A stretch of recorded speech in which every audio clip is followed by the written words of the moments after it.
Hello everyone, welcome back to another video. আমি আবারও একটা নতুন রান্না নিয়ে চলে এসেছি।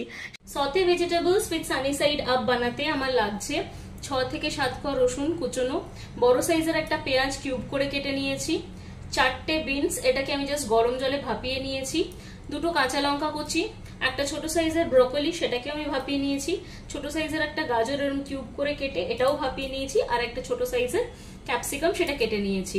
এর মধ্যে আমি ব্রোকলি, ক্যারট আর বিনসটাকে একটু ভাপিয়ে নিয়েছি। লাগছে 2টো ডিম, আর এখানে লাগছে আমার 50 গ্রাম মতন পনির, সেটা আমি জাস্ট কিউব করে কেটে নিয়েছি। আপনারা মাশরুমস অ্যাড করতে পারেন, সুইট কর্ন, বেবি কর্ন, আরো যত রকমের ভেজিস আছে বেল পেপার গুলো অ্যাড করতে পারেন। আমার কাছে এইগুলো আছে, আমি তাই এগুলো দিয়ে বানাবো। এখানে আমি প্যানটা বসিয়ে দিয়েছি, সেটা আমি গরম করতে দিয়েছি। এবার এখানে আমি একদম অল্প বাটার নেব, এটা 1 টেবিল স্পুনেরও কম বাটার আমি এখানে নিচ্ছি। জাস্ট এটা দিয়ে দিলাম প্যানটাতে। এবার এটা একটু ভালো করে গরম হলে ভালো করে ইভেনলি স্প্রেড করে দেবো আমি।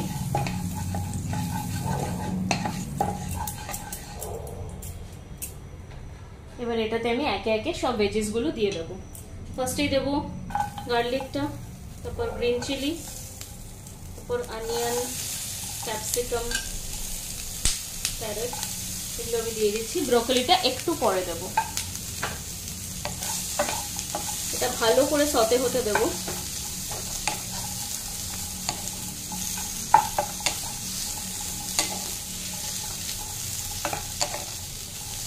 এটা একটু হাই ফ্লেমে নেড়ে যেতে হবে যতক্ষণ না এটা একটু কুক হচ্ছে। যেহেতু ক্যারট আর বিনসটা বয়েলড আছে, তাই জন্য খুব বেশি প্রবলেম হবে না কুক হতে। তাই জন্য একটু হাই ফ্লেমে রেখে, হাই ফ্লেমে রাখলে কি হবে, জিনিসটার কালারটাও চেঞ্জ হবে না, কিন্তু এটা ভালো মতো কুক হয়ে যাবে। এই সময় আমি একটু নুন দিয়ে দেবো। এই চামচের 1 চামচ নুন দিলাম। নুনটা বুঝেই দেবো, যেহেতু বাকি ভেজিস গুলো আছে, পনির আছে, ব্রকলি আছে, একেবারেই আমি নুনটা দিয়ে দিলাম।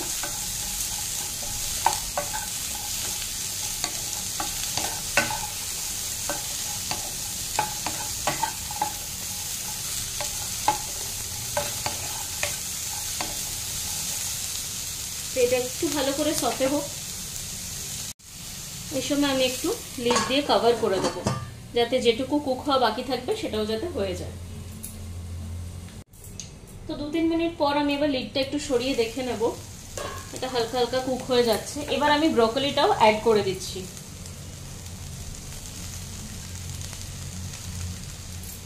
ব্রকলিটা অ্যাড করে দিয়ে আর সেরকম কোনো কাজ নেই, এটা ভালো করে একটা মিক্স করে নিয়ে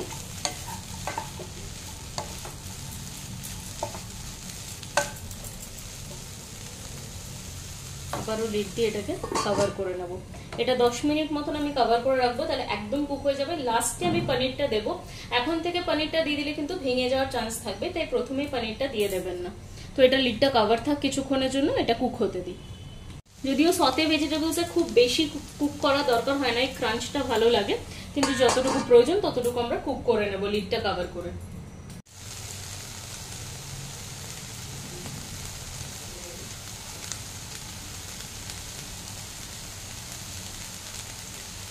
তো 5 থেকে 7 মিনিট এটা ঢাকা দিয়ে রাখার পর এবার আমি লিডটা সরিয়ে দেখব সবজিগুলোর কি কন্ডিশন।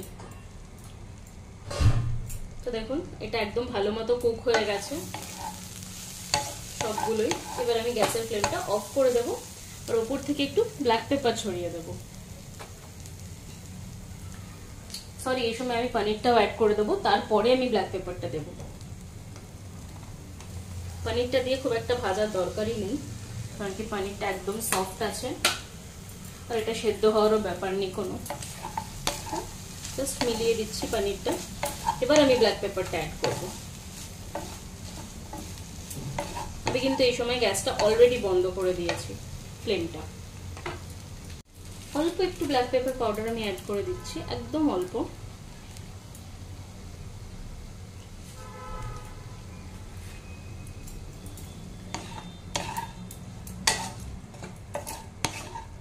তাহলে আমাদের সতে ভেজিটেবলসটা রেডি। এবার আমি সানি সাইড আপ মানে যেটা পোচ সেটা বানিয়ে নেব। তো এটাকে আমি আরেক জায়গায় একটা প্লেটে নিয়ে নিচ্ছি। যেই প্লেটে আমি সার্ভ করব সেই প্লেটটাতেই আমি প্রথমে নিয়ে নিচ্ছি। তো দেখুন এই প্লেটটার মাঝখানে আমি সতে ভেজিটেবলসটাকে সার্ভ করে নিয়েছি। এবার দুদিকে দুটো সানি সাইড আপ আমি দিয়ে দেবো। তো চলুন এবার সানি সাইড আপটা বা পোচটা আমি বানিয়ে নিই। ওটা বানানোর জন্য আমার কাছে এরকম পোচ বানানোর একটা ছোট প্যান আছে। এটা বেসিক্যালি একটা তড়কা লাগানোর, কোনো কিছুতে টেম্পার করার বা তড়কা লাগানোর প্যান। সেই প্যানটা নিচ্ছি যাতে একদম এর শেপেই আমি পোচটা উঠিয়ে নিতে পারি। এখানে আমি অল্প একটু তেল দিয়ে দিয়েছি, দিয়ে এটাকে কিন্তু ভালো মতো গরম হতে দিতে হবে। তারপর আমি এটা দেব ডিমটা। তো এটা ভালো মতো গরম হয়ে যাক, তারপর আমি এটাতে ডিমটা দিয়ে দেবো।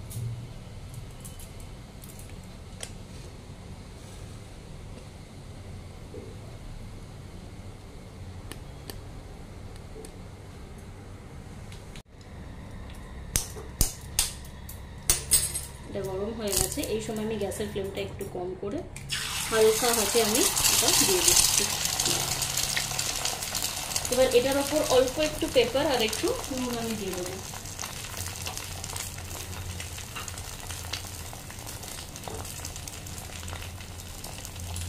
একদম অল্প আমি নুন দিয়ে দিলাম।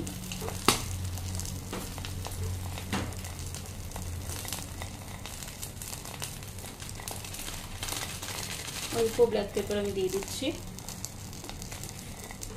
ব্ল্যাক পেপারটা আমার একদিকে পড়ে গেছে, কিন্তু আপনারা দেওয়ার সময় একটু বুঝে দেবেন যাতে চারিদিকে স্প্রেড হয়ে যায়। তো এইভাবে এটা হোক কিছুক্ষণ, তারপর আমি এটাকে উঠিয়ে নেব। দেখুন এটা যেহেতু ভালো হয়ে গরম হয়েছিল ভালো করে, তাই জন্য এটা ওঠাতে খুব একটা প্রবলেম হবে না। তো এটা দেখুন ইজিলি মুভ করা যাচ্ছে। তো এইভাবে আমি জাস্ট ওই প্লেটটাতে সাইডে নামিয়ে নেব। এভাবে আমি আর একটা ডিম ফাটিয়ে দিয়ে দিচ্ছি। এই সময় আর তেলের দরকার হচ্ছে না, যেহেতু প্যানটা ভালো মতো গরম হয়েছিল।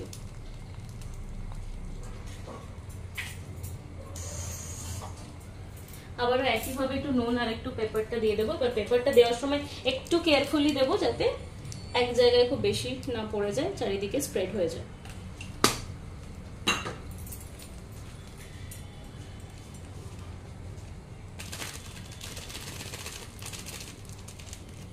ব্যাস আমি একদম অল্প দিলাম। এবার এটাও কিছুক্ষণ হোক, তারপর আমি ওই একইভাবে তুলে প্লেটে নামিয়ে নেব। দেখুন এটাও যেহেতু ভালো মতো গরম হয়েছিল প্যানটা, তাই এটা কিন্তু তেল ছাড়াও এই পোচটা উঠতে একদম অসুবিধা হচ্ছে না। এবার এটা আস্তে করে আমি ওই প্লেটটাতে সাইডে রেখে নেব, দিয়ে আমি আপনাদের দেখাচ্ছি। তো এটা আমি দেখিয়ে দিলাম যে এখানে কিন্তু কোনো আমি সেকেন্ডটাতে কোনো তেল দিইনি, কিন্তু তাও আমার এটা উঠে আসতে কোনো প্রবলেম হচ্ছে না। তো দেখুন আমার সতে vegetables along with Sunny side up একদম রেডি। দুদিকে দুটো আমি সানি সাইড আপ বা পোচটা দিয়ে দিয়েছি, মাঝখানে আমি সতে ভেজিটেবলসটাকে দিয়েছি। তো এবার ওপর থেকে একটু চিলি ফ্লেক্স বা অরিগানো আপনারা চাইলে ওটা স্প্রিঙ্কেল করে দিতে পারেন ভেজিটেবলস এর ওপর, সেখানেও কিন্তু খেতে খুব ভালো লাগবে। তো এটা ভীষণ হেলদি একটা আইটেম অ্যান্ড টেস্টিও। তাহলে দেখলেন আমি রান্নাটা কিভাবে বানালাম। আপনারাও বাড়িতে এভাবে ট্রাই করবেন, আর অবশ্যই আমাকে কমেন্ট করে জানাবেন আপনাদের কেমন লাগলো। আমার চ্যানেলটাকে লাইক করবেন, শেয়ার করবেন, সাবস্ক্রাইব করবেন, আর নিজের ফ্রেন্ডস আর রিলেটিভস এর মধ্যে অনেক বেশি শেয়ার করে দেবেন। সবাই খুব ভালো থাকবেন, সুস্থ থাকবেন। Bye bye.